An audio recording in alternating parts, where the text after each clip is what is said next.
Hello madam, ഞാൻ telecom കമ്പനിയിൽ നിന്നാണ് വിളിക്കുന്നത്. നിങ്ങളുടെ റീചാർജ് പ്ലാൻ കഴിഞ്ഞു. നിങ്ങക്ക് വേറെ പണിയൊന്നില്ലേ? നിങ്ങ പറയുമ്പോ ഞങ്ങൾ വർഷത്തിൽ 13 മാസം റീചാർജ് ചെയ്യണ. മാഡം, വർഷത്തിൽ 13 അല്ല 12 മാസമാണുള്ളത്. അതെനിക്കും അറിയാം. നിങ്ങൾ നിങ്ങളുടെ കമ്പനീനെ പറഞ്ഞ് മനസ്സിലാക്ക്. വർഷത്തിൽ 13 അല്ല 12 മാസം ഉള്ളൂന്ന്. എന്ന് വെച്ച് കഴിഞ്ഞാ ഞങ്ങൾ ഒരു മാസത്തിനാണ് റീചാർജ് ചെയ്യണത്. ഒരു മാസത്തിൽ എത്ര ദിവസം ഉണ്ടാവും? 30, 31. അതുകൊണ്ടെന്നാ നിങ്ങൾ ഈ ടെലികോം കമ്പനിക്കാര് മാസം 30 എന്നുള്ളത് 28 ദിവസമാക്കി കുറച്ചില്ലേ? കലണ്ടർ തന്നെ മാറ്റിക്കളഞ്ഞില്ലേ നിങ്ങള്?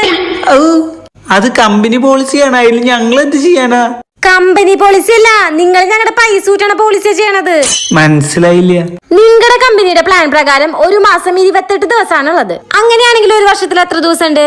28 × 12 എത്രയാ? 336. ആ, ശരിക്കും ഒരു വർഷത്തിൽ എത്ര ദിവസം ഉണ്ട്?